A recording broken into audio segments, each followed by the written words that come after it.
You're listening to Business Talk Radio, where we take business to the next level. Rapping with Dr. Jacalyn connects you with experts from all over the world to help you take charge of your career, your business, and your life. Rap along with us. Visit drjacalyn.com to learn how to become a guest or a sponsor. And now, the doctor is in.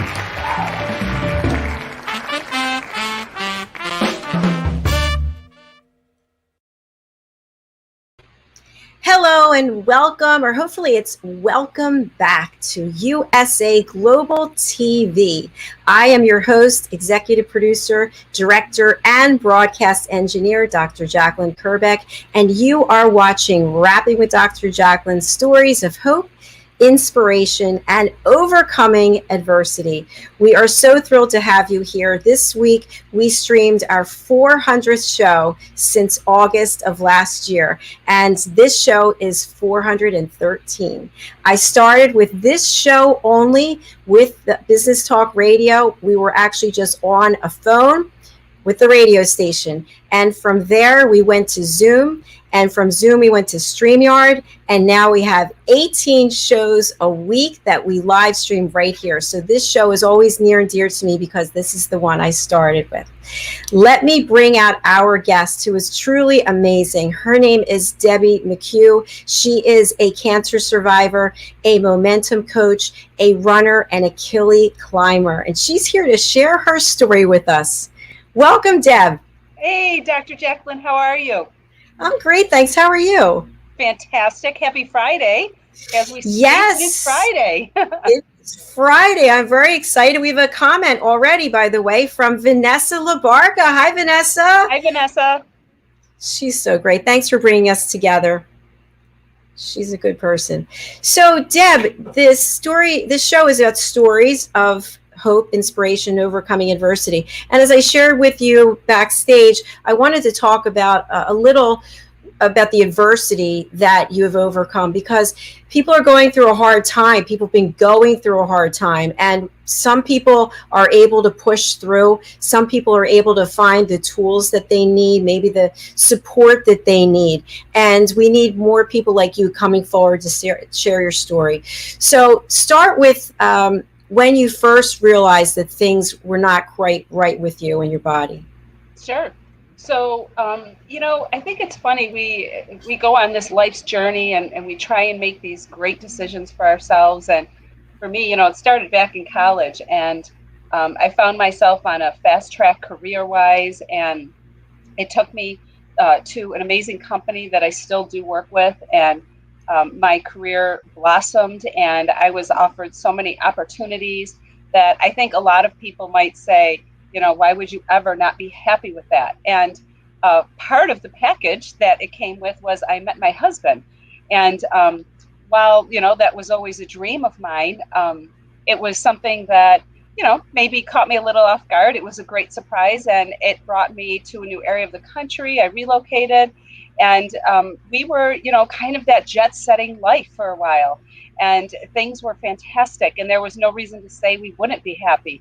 And along came our two boys, and they were blessings for us. We kind of called ourselves the senior couple. We were in our mid-30s when we married. So putting that package together, I had my kids when I was a little on the senior side. And, so that career-minded, super mom role is one that I jumped into really, really 2 feet and head forward. Like I just cannonballed right into it. And, as it started playing out, I found myself kind of being in a sad life. It was, the career that I wanted, but I was lonely for my family. My husband and I had made the decision that he was going to be able to stay home with our children. And we were going to try and pass by some of that daycare that a lot of families these days have to face. And we thought we were so blessed to have that as an opportunity. And behind the scenes, I was sad. I was missing them. I was missing first moments.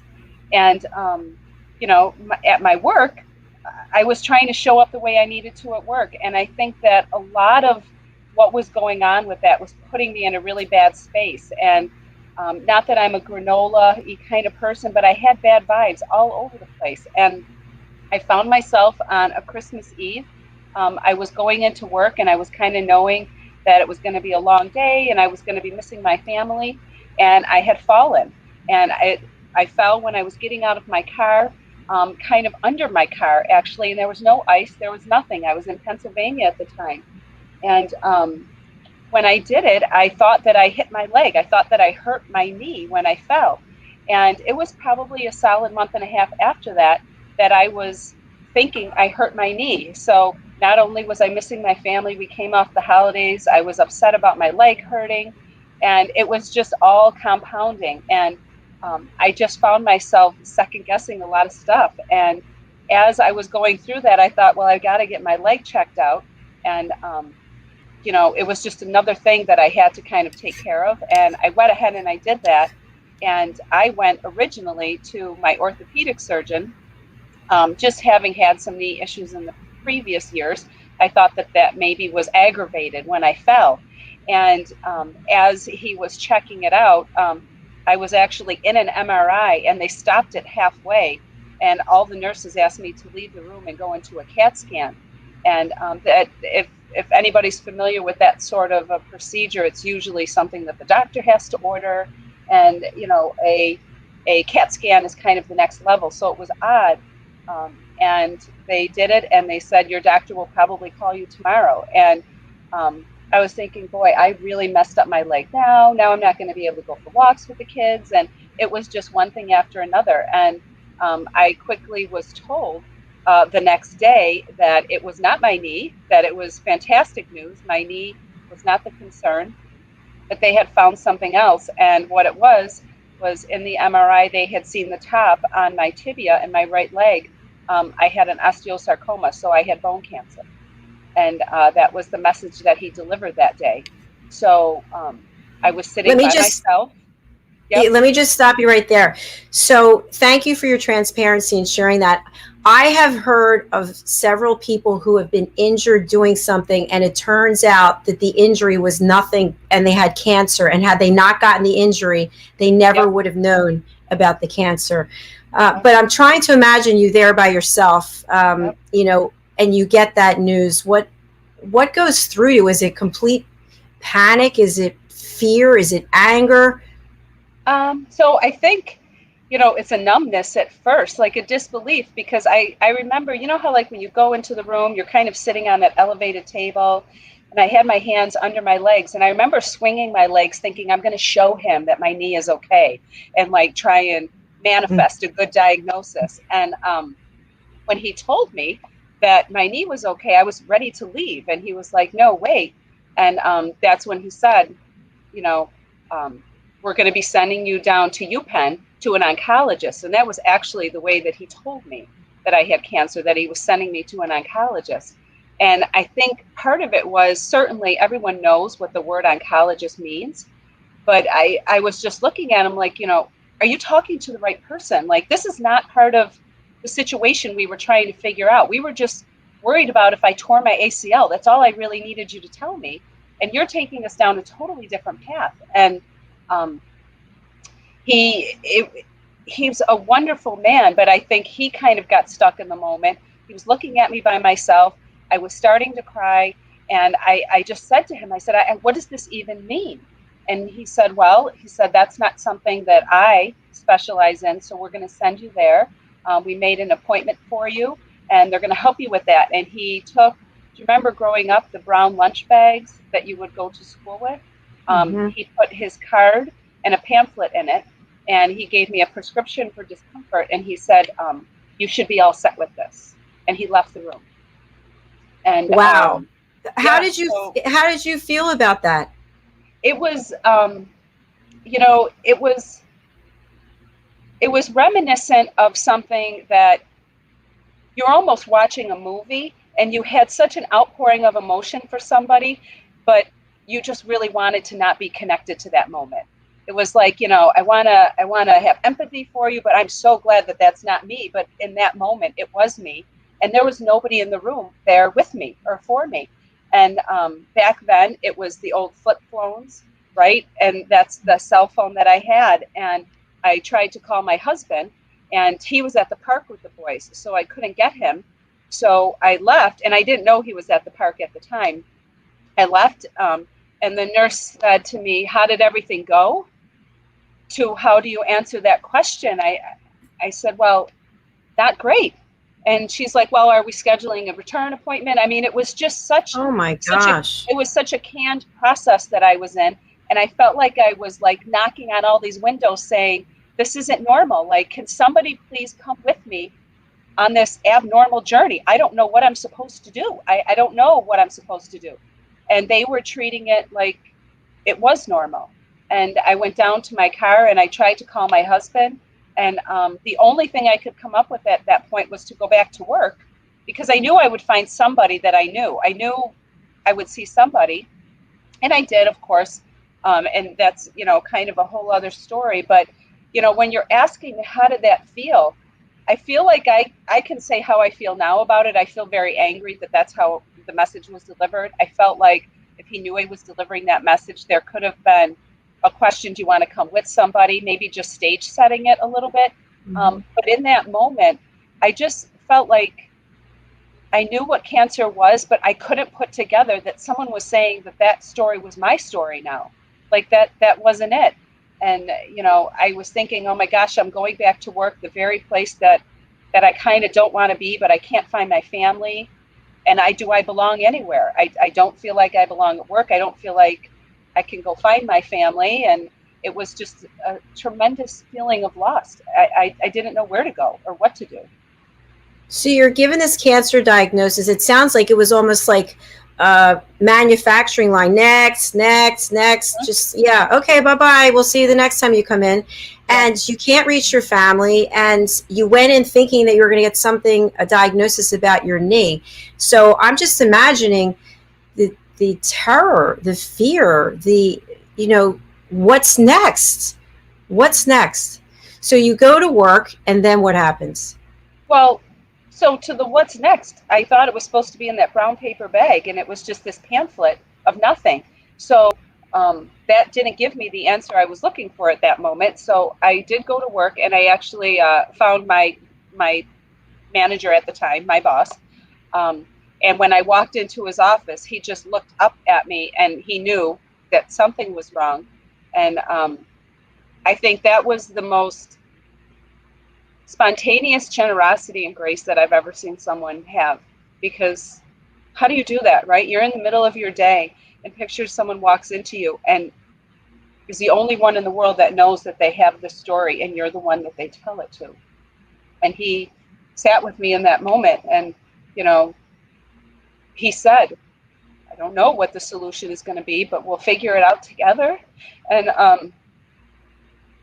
I didn't know what that meant at the time, but he was the first one that said that I was in it with you. And this whole thing probably took a half an hour, but it felt like an enormous lifetime. Like, and he was the first one that did that. And, so I don't think I was there very long, but he delivered that support with grace that I wonder if I would be able to do that for somebody. Because I'm sure there was a lot of things that he wanted to say, and he wanted to, respond with, as you just said, like anger. How did this happen to you? And confusion, and how did you get cancer? And, all those things were now placed on his shoulders. That was now his burden to try and figure that out. So, that to me, and we've spoken about it, that to me, I think was a pivotal moment in it, because had I not found him, like, who knows who it would have been. Things could have gone very different, right?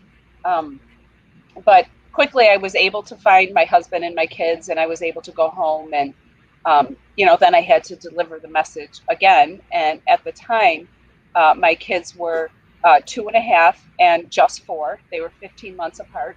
So that was something that in that setting, there was a whole bunch of thoughts and feelings that were coming to me, like, am I going to take him to the park someday again? Am I not? So within that context and within that setting, that made it even more difficult. It wasn't now just me having to deal with that. I was looking at them, and they were the ones that I was going through that kind of decision process at work, trying to figure out how do I get to be with them more. And then I was just told, you might not, and it might not be a choice of yours, so. And again, thank you so much for your transparency. So you get the information, and this manager that you had at the time turns out to be a godsend, right? Who's there for you. Yeah. And then you go home and you still don't have any more information. You're still left holding all of this and a paper bag that literally is of no value with nothing in it. So now you have to worry about your family and what's going to happen to them if something happens to you. And yet you still are incomplete. You still have no news, no information. So when did they schedule an appointment for you? How much time was there before you actually were able to speak to someone? It was days. We were living in Allentown, Pennsylvania, just north of Philadelphia, the Lehigh Valley area, very close to New Jersey. And so I had to travel down to UPenn. So it was days, and Dr. Lackman was amazing. He was an orthopedic oncologist, and so I went to his office, and he has a fantastic bedside manner, but he also, I like to cut to the chase, like just tell me what's going on. And he was able to do that for me. Not in a way that was like my previous experience with my orthopedic, just kind of laying out the facts. That's not how he did it. He took me through the story, and he took me through the options of the story that were going to unfold in front of us and time frames. But that was kind of the check boxes, I guess, that he had to deliver. But then he kind of went into this point where, it was more, let's just talk to Debbie about this. Let's understand the situation that Debbie's in. Let's understand, her family situation and the different things that she's thinking of, and what do these options mean. And he was definitely giving me hope in that the way that it looked on the CAT scan was one that he was going to be able to help take care of. It wasn't going to be, he wasn't scared, I guess, by what he saw. It was something that he felt was manageable, but very empathetically knowing I have no idea what he was talking about, and I had to just trust him. So he delivered it in a wonderful way. So, I kind of left that more scared because it was way more details than I had. And back at this time, so this is in 2010, I think the biggest thing on the internet was like WebMD. And if you've ever been on that could be great and that could be scary. And that's all the information I really had about it. So he was able to really help me get through that. But I do remember that one of the conversations we had was, if you can just tell me what's going on, I feel like I can put my energy into going into the direction that I'm supposed to go in. I just don't like being in this state of nobody's telling me anything. I can self-figure out all these different paths, but can you just give me some peace and know, do I even have a path? And he was able to do that for me. And I feel like that was a great appointment for that reason. Let me just stop you there. So you bring up something that I think resonates with everyone is we think there's something wrong with us, or we're not feeling quite right, or we go to see someone and they give us information. We don't have all the information, so we go to the internet. And we go to the internet, we're literally terrified because every possible thing that could be wrong is, Everything. and it's all bad.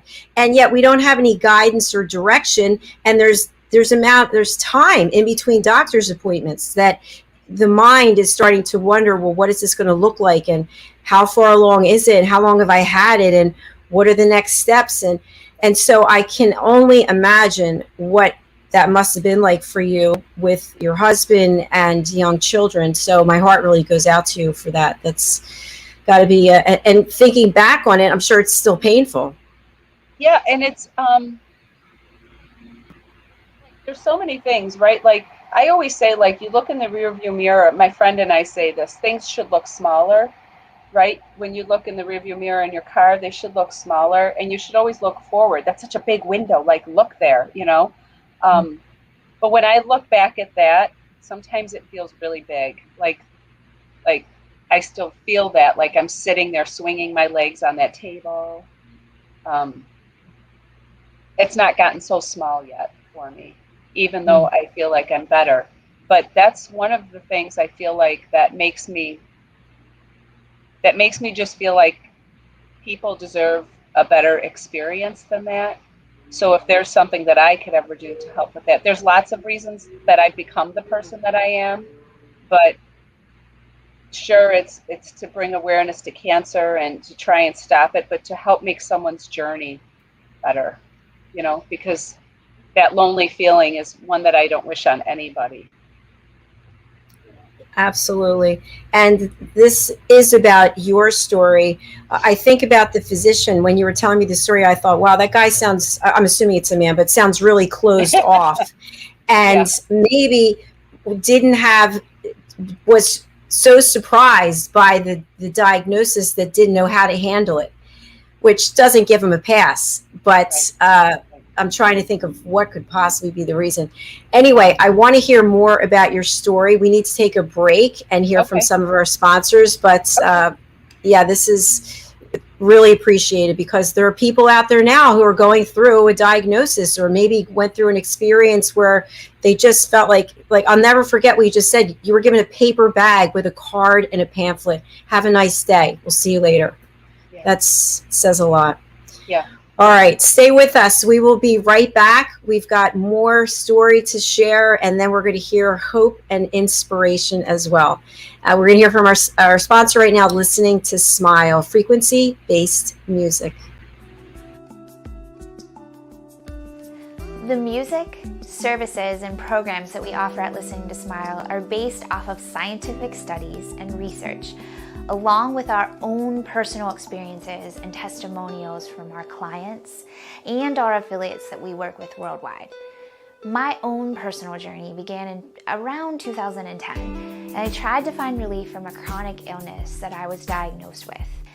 And the traditional ways of healing, they tried to fit me in this box, and that didn't work for me for so many reasons. And this led me to a self-discovery that I never expected to be so life-changing. Healing is multifaceted. It requires us to really look at our whole selves and to get really honest about what we see. I started to see movement towards recovery when I started to integrate yoga into my life daily. When I started to incorporate the music into all aspects of my life, including my yoga practice, my healing completely accelerated, and listening to Smile's music helped me to open my consciousness. I was able to open my eyes to new perspectives and make changes that I needed to make in order to recover. The most noticeable difference that I saw right away, like immediately after listening to my first frequency track, was how much my anxiety completely stopped. There was such a relief. My mind was actually quiet for the first time in so many years. I felt safe. I felt this comfort and this peace immediately. I continued to listen daily, and I found that amazing things were happening inside of me. I felt calmer. I felt happier. I felt like I was in this little bubble of peace. Physically, I started to see the changes happening. I started to see the things happening in my body that needed to happen for me to heal from my illness. I felt empowered. I felt hopeful, and something that I hadn't felt in years. This is why we at Listening to Smile integrate yoga and Listening to Smile music together. We see such a huge benefit from integrating the music into other modalities of healing. It accelerates these modalities, it steps them up to another level because it works on the brainwave states and the neural pathways in the brain.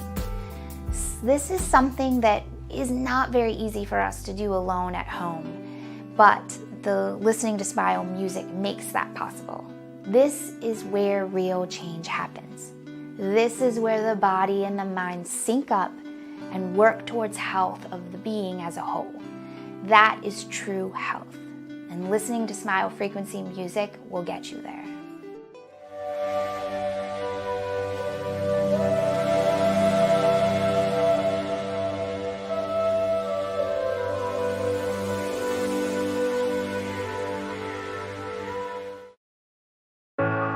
My stomach issues make me want to stay home, but that's not an option. No matter how prepared I am, I still feel nervous.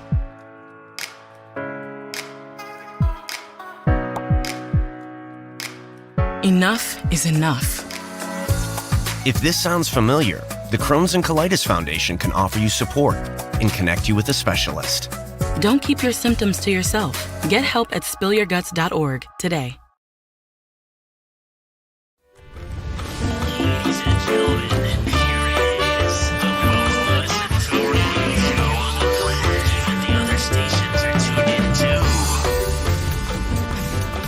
You're listening to Business Talk Radio, where we take business to the next level.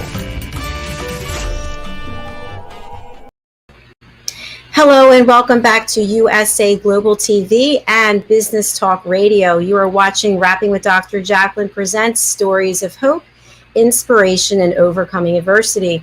My guest today is Deb McCue, and in our first segment, Deb shared with us how she was married, she had young children, and she was going through a lot. She had a lot of pressure, a busy career, and she ended up falling, hurt her knee, waited a little while before going to see an orthopedist, went to see the orthopedic doctor, and was about to leave, swing her legs off of that lovely metal table that we all know of after getting, it was a CAT scan, Deb?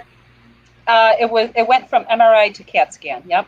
MRI to CAT scan, and only to learn the news that she has cancer. And the doctor delivered it in such a way that he handed her a paper bag with his card and pamphlet and said they would be making an appointment with her at University of Pennsylvania. And she was by herself and went back to work because she couldn't reach her family, and went back to work and talked to her manager and shared what was going on with her. So that's a lot to deal with in and of itself. Just all those things, but continues on. And so you go to UPenn and you see this oncologist and gives you a lot of information, but yet still you're left with not knowing. And I'm wondering also, did you ever ask yourself, why me? Why do I have to deal with this? I've got a family. Or did that not enter your head? No, it did. And I for a long time felt like I manifested it. I felt like I had to have brought this on myself. I don't want to say I was working myself into the ground.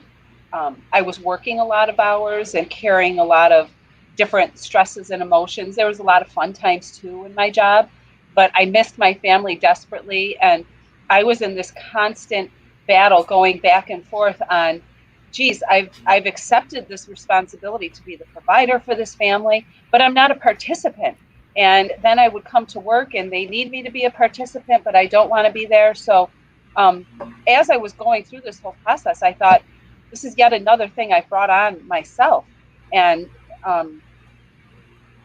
that to me was something that I had to come to terms with, that maybe I did, but maybe, now when I look at it, maybe it was something that had to happen to save my life. And, where I am now, I think it's the biggest blessing that ever happened in my life. I don't know that we would still be married even if we had continued on that path. We weren't living near family. And, I was just go, and missing moments left and right. So I think it was the biggest blessing that I could have had. I feel like sometimes I'd like to say, boy, if you wanted to give me a less nudge than that, I probably would have tried to listen, but geez, you really went for the big one with me. So, I try and accept that with grace. Maybe I was just that headstrong at that point, but, that's probably the biggest transition of feelings that I've had to go through. is from feeling I brought this on myself and it's my fault, to, you know, as Dr. Lackman kind of took me through it and explained to me what it was, and, you know, how different things happen and how we were going to treat it, and, you know, kind of forecast a little bit what my life was going to be like after it.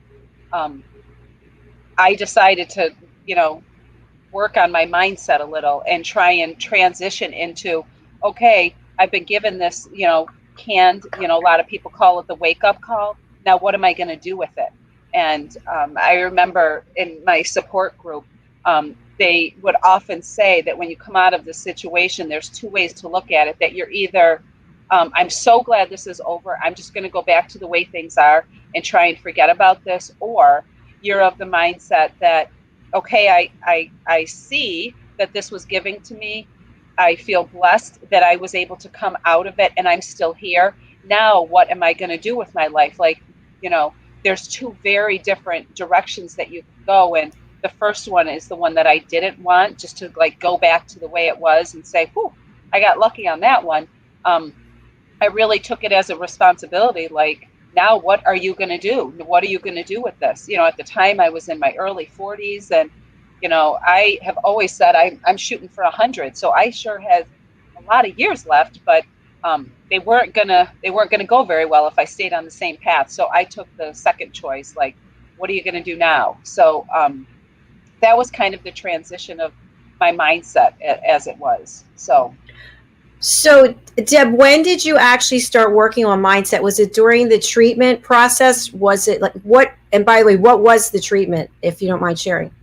Yep. So mine was surgery based. It was actually removing part of my bone that had the cancer in it.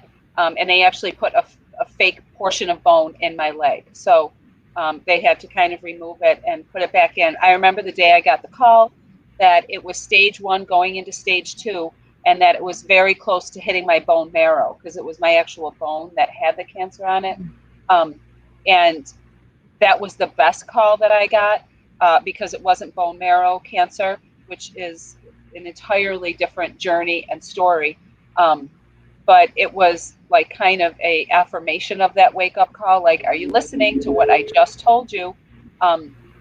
So I think the mindset began quickly after that phone call, because I felt like I have a future. I can say with some level of assurance that I got a chance in being in this game a longer time than what I thought. And, you know, the first thing I did was I was ready to chuck my job. I was like, I don't care what it's going to mean. I'm going to start over. I'm going to be with my family. And I remember writing my resume and going through all of this. And the day that I went in to talk to my boss, you know, he delivered back a message to me that we're not letting you leave. We totally appreciate everything that you've went through. And we kind of thought this might be coming. And they had an amazing offer for me to start going down a different lane within our company that was much better for my family, for myself. It was a different setting, hours wise and location wise. So it had a whole lot of positiveness for me to kind of latch onto. And so many of the things that were positive were the things that I was hungry for. So I think that,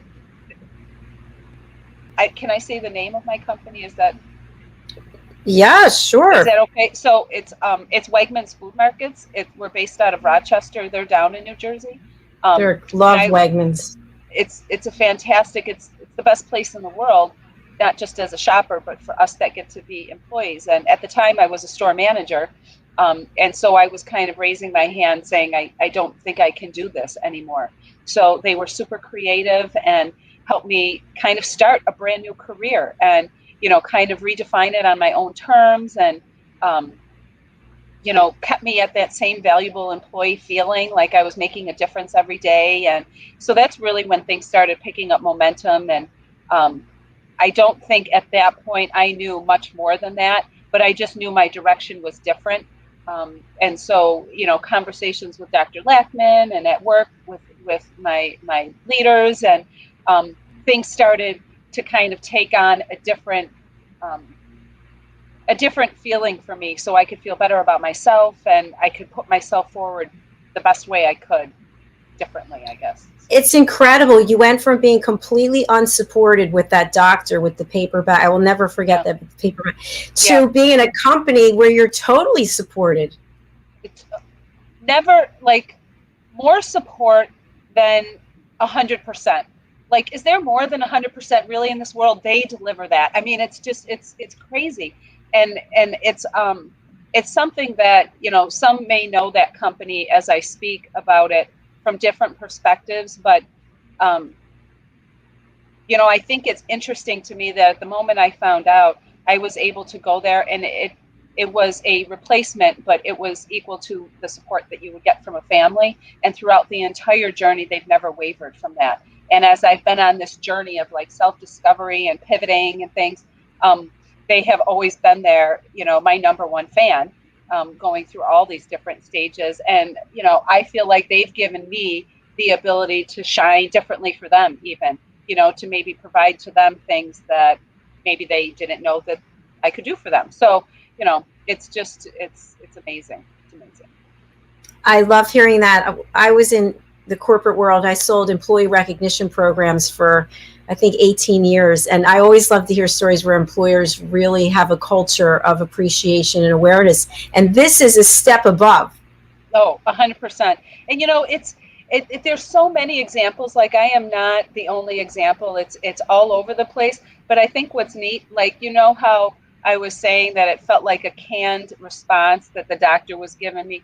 Like, nothing at Wegmans with employees is canned. Like, I mean, certainly we're very consistent, and we're a fantastic company to have as an employer. But they, you know, they treat us all like individuals, and you know, I value that greatly. So, yeah, I love it.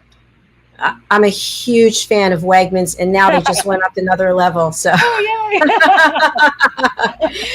okay, so you have the surgery, and you're changing your mindset. You're embraced and welcomed by your employer. And so, what happens next for you? Here we have a question, Vanessa. How long has it been? So, is it 2010? Is that what you said? Yep. It was 2010. It was 2010, and that's when my surgery was. And I remember one of the last conversations I had with Dr. Lackman, kind of recovery-wise, was at the time I loved running, but I had done it more casually, and you know, I would take the stroller out and do the jogging stroller and things like that. And I, because it was in my leg, I was like, "Can I run again?" And I remember him saying to me that maybe 3 or 4 miles. He said, "I have set you up for that." He said, "What you do after this is up to you." But he delivered to me the message that I could only walk 3 or 4 miles. And whether you're a runner or not, when you're compartmentalized like that, yes, I got better, but really, is that the best I could be? And he said to me, you know, that was my part. My part was getting you to that point. Now you have to do the rest of it. And, you know, I left that kind of thinking, oh, I'm going to crush that, but I have no idea how. And all I could hear him chirping in the background was saying, you better do it the right way, or you're going to hurt your leg. Your leg's not that strong yet. You have to take care of it, therapy, all those different things. So I took all of that very, very serious. And I ended up falling in love with running even more. And part of it was because he told me I couldn't, right? And so like I had to like listen to my body and do the right things and give it support and maybe change some of my habits. But the other thing was that he had shared that osteosarcoma, it's a more youthful cancer, and it can metastasize into lung cancer. And so I kind of adopted this very warped sense of validation that if I could run, my lungs must be okay. You know, so I kind of used those things as a check and balance for my body, especially the 5 years following it. And I know, you know, that might seem odd to people, but it's that whole listening to your body. And those were the two things that he told me, my body will give me a sign if things aren't good, just on my own. So, you know, that's when I kind of dove into running a little bit more serious. And so that conversation was in July. And that next year, I ran my first marathon. And I did so with his blessing. And yep, I ran my first marathon ever. And it was actually up in Buffalo, my hometown. And it was a Buffalo Niagara Falls Marathon. that we actually ran over the Peace Bridge and then all the way up, and we finished at the base of the falls. And there's a whole lot. I grew up in Buffalo. I spent a ton of time in Niagara Falls with a dear friend of mine. So it was just like a revival coming home. And I remember when I was running during the marathon, my family met me at the half, and they were like, "Do you need more water?" And I'm like, "No, I'm great." Like, I totally wasn't hydrating, and I was killing myself, but I was just like, I'm doing this, I'm running a marathon. And I crawled over the finish line, and I had ice taped on my leg because it was hurting, and the medics, you had to kind of fill out this form, like, is there anything for them to watch? And I started limping at one point, and they taped ice around my leg. So I ran across the finish line, ice on my leg, but like, it didn't matter, right? It didn't matter. And, I was just like, Dr. Lackman, you said 3 or 4, I did 26. And, so it was just like, so that was kind of like the beginning. And I remember, do you remember the boss that I told you about, that he was the first one? So he was one of the first one I texted, and I had a better phone at that point. It wasn't a flip phone. And I remember I texted him, and his response, it was a lot of stuff, but he said, "What a feat," FEET. And it was just a fantastic response. Like, at the time, I thought that was funny. It was cool. It was like everything. So that was kind of what began my running career.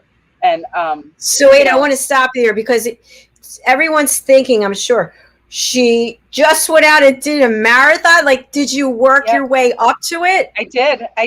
And, I know in the crawler you have momentum coach. That was kind of the beginning of that for me. The job that I fell into, I'm kind of a specialist in many ways, but one of the things that I've been blessed to learn is project management. And so both through trying to train myself for a marathon, I had to apply a strategy to it, and I had to do one in a way that not only protected my health, but what I didn't want to have happen, like my career. Remember, I told you I dove in head first. I was fast tracking it. I didn't want to replace that with something else and then have other parts of my life kind of get out of whack.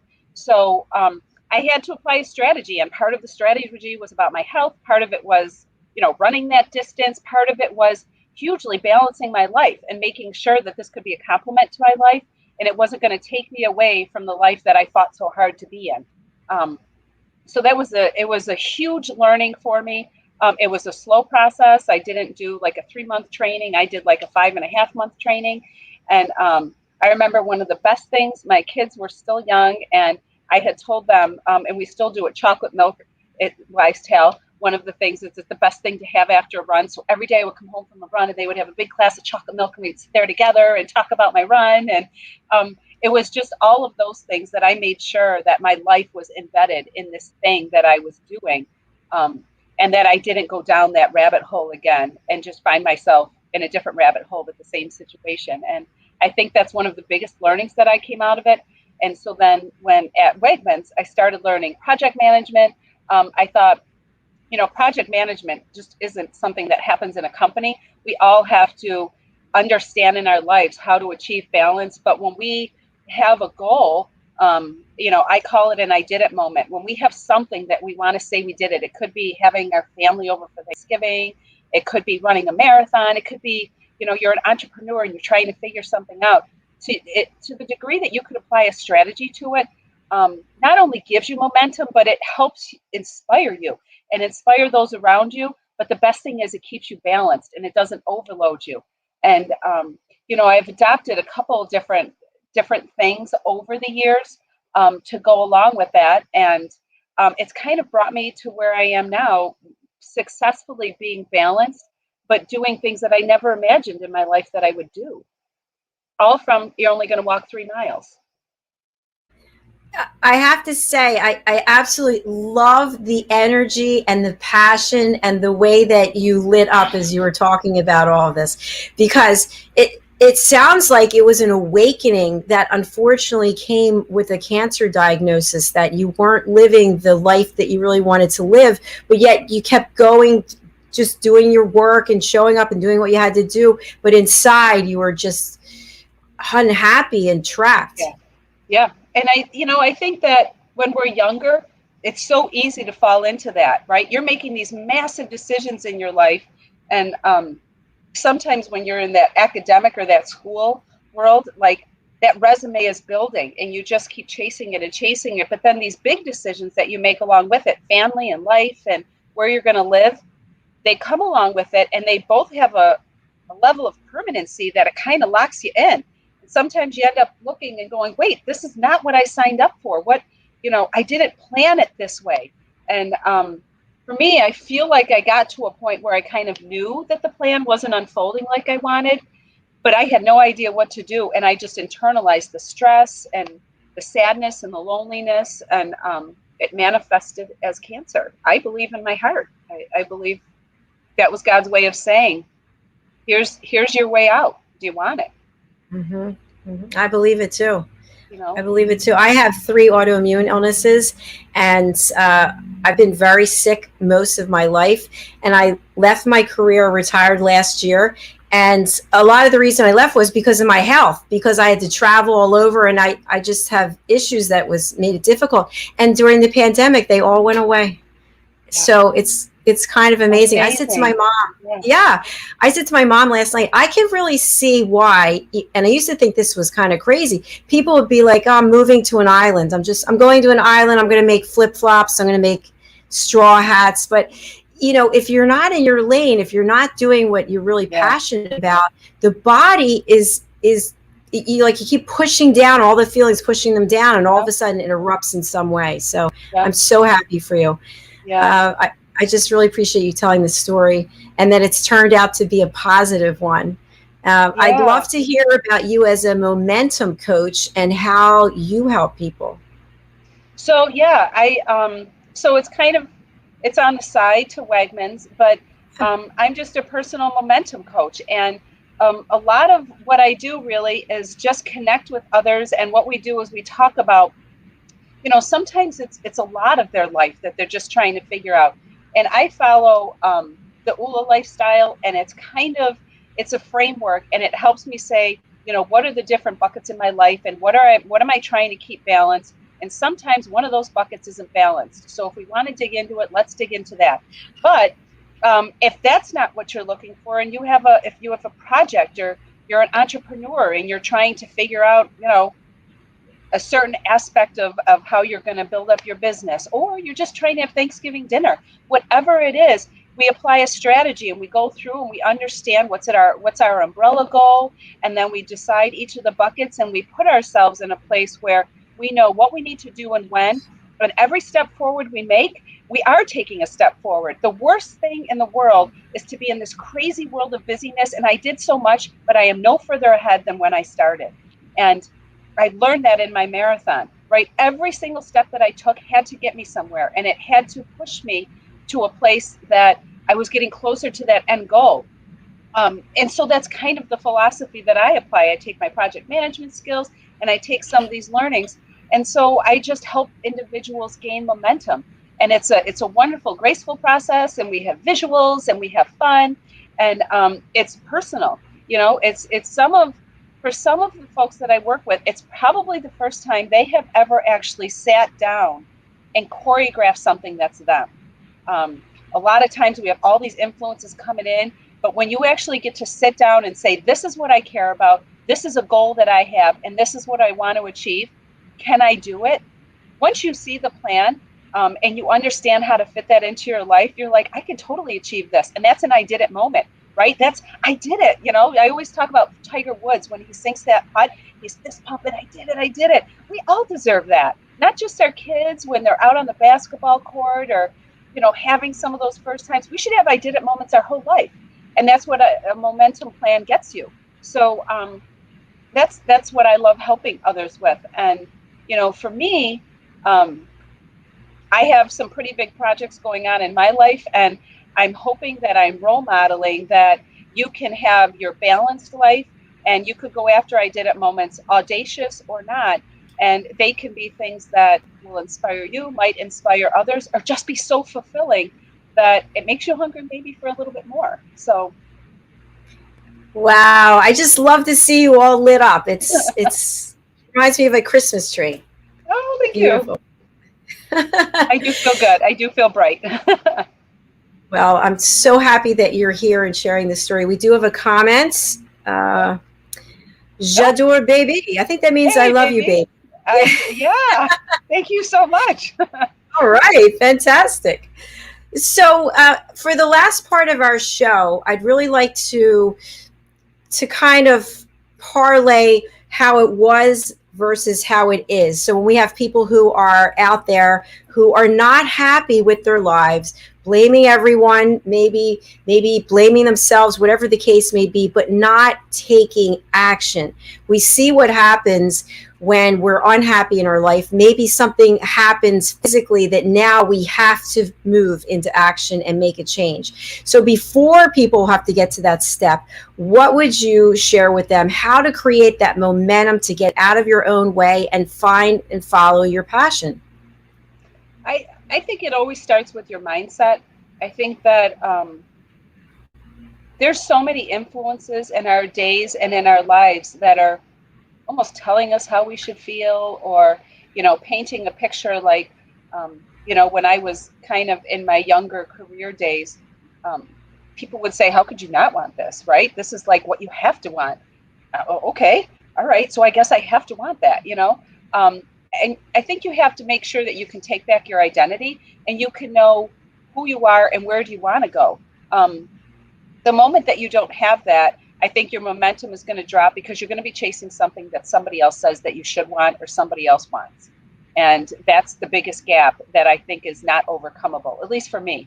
There are certainly things I can do because someone has asked me, but if I don't have that skin in the game, it might not make me be able to do it 100%. So I think that's the first thing. It's your mindset. And I think that you have to, in that mindset, decide, who am I, right? Maria Shriver wrote a great book. It's Who Am I? And it's about, in this crazy world, who am I? Who am I, Debbie McCue? What are the things that move me? What are the things that are deep in my heart that I want to help? And once you can stand firm in that space and know this is what's okay with me. This is my okay. That's not okay. This is okay. And this is the basis of everything I do. As you're living your life, creating your momentum plans, or just having requests coming in at you, you can start having a filter and you could start being able to say, this is who I am and this is what that is okay. Yes, I want to bring that into my life, or graciously, I'm not able to have that right now. And I think that learning to say no gets you more yeses. And that's a huge philosophy of mine. Say no to get more yeses. I think that if you could start doing that, you start seeing yourself more clearly and you start seeing more fulfillment in your life and with your family. So that's the biggest thing. And then when you know that, find something, right? Find something that moves you. And I do have my coaching business, but one of the things I wanted to do was to make sure that I help others not go through what I did. And I know I can't kick cancer's butt. I know I'm not going to stop it, but I can raise awareness and I can maybe help someone be inspired to get tested. So maybe they come in at a stage 1 level, maybe stage 2, but not stage 4, or they know how to support somebody that's going through cancer so that they can kind of propel forward and come out on the other side going, okay, let's do this, right? So for me, I found myself on that journey, and I'm a partner with the American Cancer Society now. And on a personal level, that fulfills me. And I try and honor those who have followed my path, but I try and follow those that are on a similar path and be that encouragement and honor what they're going through. And the American Cancer Society has asked me to be a partner with them. And they're taking me on an amazing journey. In about 20 days, we're going to be doing something that is still scaring me as I sit here. But it all started with that mindset and what's okay with me and what's not okay with me, and making my decisions within that framework. I can't wait to hear what this journey is. I don't know if you can share with us, but a topic that okay, perfect. We're going to leave people hanging for that. But something that I also want to touch on, I don't have any children, but as a parent, I'd like you to just talk a little bit about this. So growing up, I'm 58, I would hear, well, you need to do that, or you should go to this school, or, all meant with the best intentions, right? You need to come in the family business. So what are your thoughts now, knowing what you know, and now that you're a parent? As a parent, do you tell your children, I'm not saying you personally, but should a parent say, hey, Susie, you need to go to college and you need to go over here and you need to have straight A's? How do you handle all those things so that then the children aren't having all of that pressure put on them, which then affects their health potentially for the long term? Yep. So I'll say I don't do all parenting right, but I guess I have one example to kind of share how I try and approach things. 16-year-old, he's getting his life kind of the that everyone's job year, right? This is the year that you get a job. And for many people, especially within Wegmans, that's kind of the natural progression. Like, you're going to go to Wegmans and you're going to work there. And, there's lots of different things. But one of the approaches that I took, especially with Hayden, he's a pretty great basketball player. He plays volleyball, and he loves coaching. He loves being coached. He loves athletics. So I said to him, this was a couple years ago, he has a couple really strong mentors that he had helped coach at their summer camps. And he really thought it was a cool process. So I think it was in the spring when we were talking about his job, I said, well, what do you love? Like, how great would it be to be paid for something that you love? I know that you want to get a job and you want to get your car. And I think there was always this understanding he was going to work at Wegmans. Maybe he just thought that, but I tried to pop that bubble for him and make him look outside of it. And what he ended up coming up with is he wanted to start his own one-on-one coaching business. And I'm like, that's great. Like, let's do it. And, there was a lot of conversations. Oh, there's not going to be a scholarship in that, or, all these different things. I said, but what do you love? And let's see how that would fit. And so this summer, he launched his own one-on-one coaching business, and we put it up on social media. And his mentor coaches actually sent out communications to all of their contacts. And now he's on Acuity, and he's got his own schedule, and he is a coach, and he's helping kids from 7th grade to a group of girls that are going into 10th grade. And he's doing one-on-one coaching. He surveys them about what their personal interests are. And he has his own business. And I just think, what if I had told him, you have to go to Wegmans and apply, and that's your next step, like as a forced path? He would have been well taken care of, obviously, but would I have doused something that he loved, or maybe had a missed opportunity for him to discover a skill or a passion of his that might not have been discovered at Wegmans, right? He might end up at Wegmans someday, but, so he's a little entrepreneur. He's doing what he loves. And, this is something he's translating into maybe what he wants to pursue in college. So he's giving back to kids, just like the way he was a recipient of coaching and training and mentoring. So, I hope that story articulates how I try and help them. Yes, I love that story. Yeah, that's fantastic. Yeah, it's pretty amazing. That is amazing. You're both an inspiration. I just love meeting you, and I just love your energy. I hope we get to meet in person sometime. I do too. We have Wegmans in New Jersey, so you never know. I might be in your neighborhood. Oh, I know. I lived in Cherry Hill, and there was a Wegmans right, but I moved to the shore during the pandemic. Okay. But I miss Wegmans so much. We've got another comment. Let's see. I love this so much. Debbie, what a wonderful example. I hope to continue to inspire my kids to pursue what lights them up and sharing their passion with the world. That's fantastic. If you want to share your name, we would love that. I guess you're in our private group for women, so you have to type your name or give permission to use your name. But thank you so much. We appreciate that. Thank you so much for that. Yeah. I think that's so well said. All of that I said, you put in such a great little one line or sentence there to just encourage them and find their passion. Don't dictate to them what their passion is supposed to be, because you might learn something that you never knew about. I never knew about one-on-one coaching. Like, that's great. Yeah, that is great. Yeah. And it's funny, something that you and I found, like, I'm also a coach, but I didn't find my passion for coaching until 2018.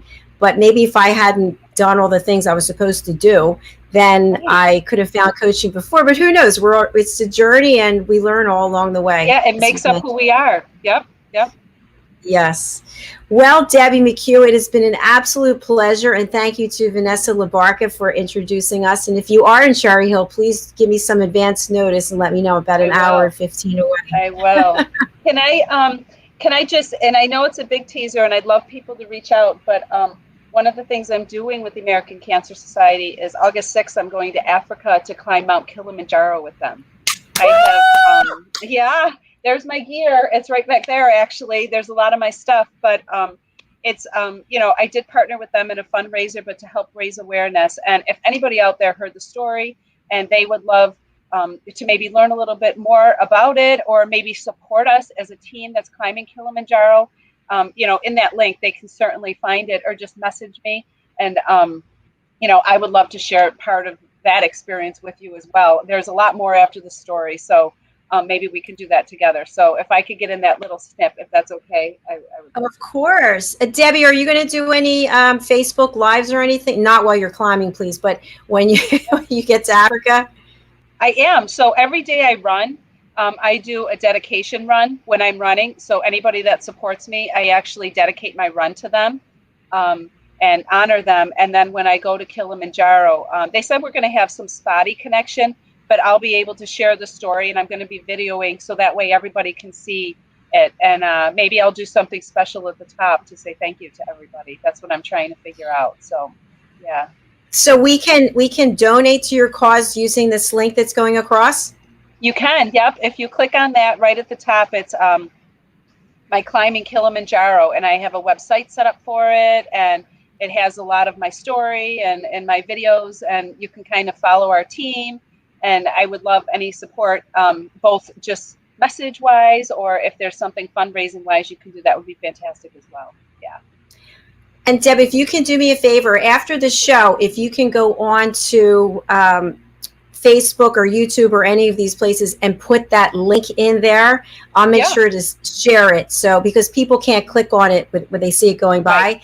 Right. Yeah, if you can put it in the social posts, I'll definitely make sure that it gets shared. Oh, fantastic. Yes, I will. It's nice and easy. So thank you. Well, I'm excited for you. That is outstanding. Woo-hoo! How many people can say they're doing that? That's amazing. Yeah, for this trip, 9. So 9 people. Yeah, 9 people are going. So yeah, but experience of a lifetime, and it's because of all the support I've always gotten. So. Well, when you come back, please come on our show, Fashion, Fitness, Travel, and Leisure. We would love to hear your story. Fun. Yeah, that could be fun. We can put together a reel of the videos that you take, like a sizzle reel. Yeah, that would be great. That would be great. Yeah, that'd be great. All right, thank you again for being here. I really appreciate it. I hope you have a wonderful weekend, and I'm looking forward to staying in touch with you. You too. All right. I'll be in touch offline. Have a fantastic night. Thank you. You too. Bye-bye. Bye.